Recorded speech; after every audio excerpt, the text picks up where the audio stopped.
Assalamualaikum warahmatullahi wabarakatuh. Alhamdulillahilladzi khalaqal insana fi ahsani taqwim summa radadnahu asfala safilin. Assalatu wassalamu ala asrafil anbiya'i wal mursalin wa ala alihi wa ashabihi ajma'in. Amma ba'd. Yang terhormat Dewan Hakim yang arif lagi bijaksana, hadirin sebangsa dan setanah air yang kami banggakan, Tutut Khustiah, seorang pakar sosial psikologis, dalam bukunya Pengaruh Identitas Etnis dan Golongan, beliau mengatakan identitas agama merupakan hal yang sangat sentral bagi seluruh masyarakat Indonesia dibandingkan identitas ras, suku, dan nasionalisme. Di satu sisi, hadirin, kita patut berbangga karena identitas agama menjadi identitas utama sebagai warga negara Indonesia. Masih ingatkah kita peristiwa pembakaran masjid di Tolikara, Papua? Pembubaran jemaat gereja yang sedang beribadah di rumah, pembacokan imam masjid saat orang salat berjamaah, vandalisme yang terjadi di musola, bahkan konflik antaragama yang membuat negeri ini terpecah belah. Inikah yang dinamakan dengan toleran, yang katanya mengutamakan keberagaman, tapi nyatanya mencuri persatuan. Betul hadirin? Betul. Lalu bagaimana konsep Al-Quran dalam menghadapi persoalan tersebut? Maka pada momentum kali ini kami akan membawakan syarahan yang berjudul Moderasi Beragama dalam Pembangunan Implementasi Landasan Al-Quran, Surat Al-Anbiya ayat 106 sampai 107.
Katsir dalam tafsir Ibnu Katsir jilid 5 halaman 338 beliau menjelaskan, yakhbaru ta'ala anna Allah ja'ala Muhammadan rahmatan lil alamin, ay arsalahu rahmatan lahum kulluhum, bahwa Nabi Muhammad diturunkan oleh Allah bukan semata-mata untuk membinasakan orang yang tidak beriman, melainkan untuk menciptakan perdamaian dan menjadikan rahmat bagi seluruh umat. Hal ini sejalan dalam Al-Quran surat Al-Baqarah ayat 143. Allah menyebutkan satu terminologi yang berkaitan dengan moderasi beragama, yakni kalimat ummatan wasatan. Ya dal watan, ya dal watan, ya dal watan, ukul watan minal iman, wala takum minal iman, inadu alal watan. Ya dal watan, ya dal watan, ya dal watan, ukul watan minal iman, wala takum minal iman, inadu alal watan. Profesor Dr. Praistihab menjelaskan bahwa kata wasatun pada ayat ini bermula dari suatu yang baik sesuai objeknya, bermula dari suatu yang baik di antara dua kutub ekstrim yang berbeda. Dari akar kata inilah kata wasatun berkembang arti menjadi adil dan seimbang. Allah juga mempertegaskan kepada umat Islam sebagai umat yang moderat atau dikenal dengan ummatan wasatan, umat yang berada di tengah, tidak menjunjung dalam rohani, tidak hanyut dalam materi, tapi memadukan aspek jasmani dan rohani, sehingga Islam menjadi Islam yang rahmatan lil alamin. Namun sayang beribu-ribu sayang, fenomena yang muncul sepanjang peradaban dan terus berulang ialah aliran radikal yang sering menjerumus pada tindakan aksi saling tolong, saling dorong, Saling kabur, saling tonjok, bahkan saling bacok. Eksesnya hadirin, para terjadinya pertikaian, perseteruan, permusuhan, peperangan antara kelompok yang satu dan kelompok yang lain, agama yang satu dengan agama yang lain, suku yang satu dengan suku yang lain, bahkan terjadinya pertumpahan darah yang berlanjut pada pembunuhan satu sama lain. Timbullah pertanyaan, mengapa Islam yang penuh dengan nilai kenyamanan justru letak dalam level teroris dan ekstremis? Jawabannya adalah karena ada sebagian umat Islam yang berlebih-lebihan, atau dalam istilah agama disebut ghulul, yakni berlebih-lebihan dalam beragama. Dari Ibnu Abbas radhiyallahu anhuma yang diriwayatkan oleh An-Nasa'i, Ibnu Majah, Ibnu Huzaimah, Rasulullah sallallahu alaihi wasallam bersabda, "Iyyakum wal ghuluw fid-din, fa inna ma ahlaka man kana qablakumul ghuluw fid-din." jauhkanlah diri kalian dari berlebih-lebihan dalam beragama, karena sesungguhnya sikap hulu ini telah membinasakan orang-orang sebelum kamu. Oleh karena itu hadirin, moderasi beragama harus kita lakukan untuk mengubah wajah Islam yang dulunya sering dikenal dengan Islam yang fanatik, Islam yang teroris, Islam yang ekstremis, menjadi Islam yang damai, Islam yang nyaman, Islam yang tenang, serta menjadi Islam yang rahmatan lil alamin. Amin, amin, amin ya rabbal alamin. Sebagaimana tercermin indah dalam Al-Quran surat Al-An'am ayat 108.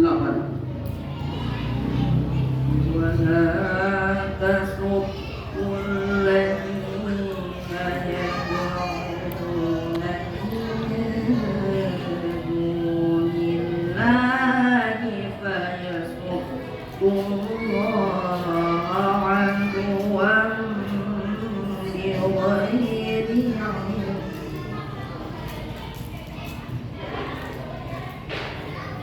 كذلك زينا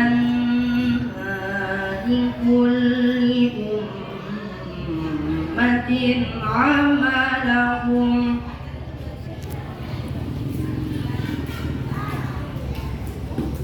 ثم إلى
yang mulia, hadirin sebangsa dan setanah air yang kami banggakan, Imam Ali As-Sabuni dalam bukunya Sofatut Tafasir jilid 1 halaman 410 beliau menjelaskan, la tasubbu aliyatal musyrikin wa asnamahum, dan janganlah kalian menghina dan berhala orang-orang kafir. Allah juga mempertegaskan kepada umatnya untuk jangan menghina dan berhala orang-orang kafir.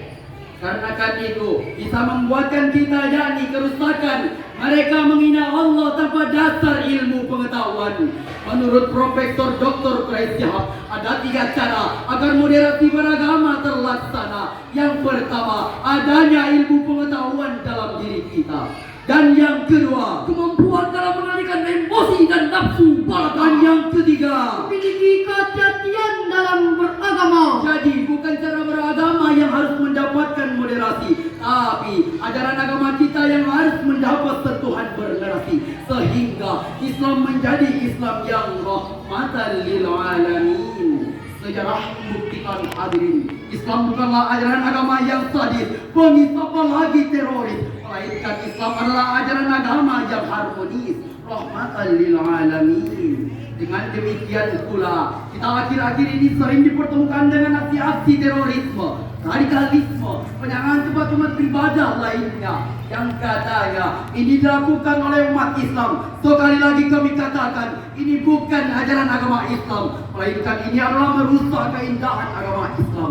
Islam mempersilahkan kepada umat Kristiani untuk sampai pada tingkatan Isa Al-Masih. Islam mempersilahkan kepada umat Hindu untuk mengamalkan ajaran benda resi Abhidharma. Islam juga mempersilahkan umat Buddha untuk menjalankan ajaran Dharma Siddhartha Gautama. Demikian pula Islam mempersilahkan kepada umat Kristiani, Islam mempersilahkan kepada umat Konghucu untuk sampai pada tingkatan Lensu, Tensun dan Tensuennya.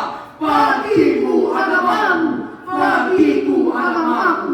Dengan demikian pula, syarahan ini dapat kita ambil kesimpulan bahwa beragaman merupakan sunnatullah yang Allah tetapkan kepada kita. Oleh karena itu hadirin, kita harus saling menghargai, menghormati, bahkan saling mencintai untuk sampai pada semboyan kita. Bhinneka Tunggal Ika, berbeda-beda tetap satu jua. satu bangsa, satu bangsa. Tanah air Indonesia Bersatu kita teguh, bercerai kita runtuh. Kami akhiri, kami akan membawakan sebuah lagu yang dipopulerkan oleh Bung Haji Roma Indrama. Bhinneka Tunggal Ika, lambang negara kita Indonesia. Walaupun bermacam-macam aliran, tetapi satu tujuan. Bhinneka Tunggal Ika, lambang negara kita Indonesia. Walaupun bermacam-macam aliran, tetapi satu tujuan. Demikian dan sekian. Wassalamualaikum warahmatullahi wabarakatuh.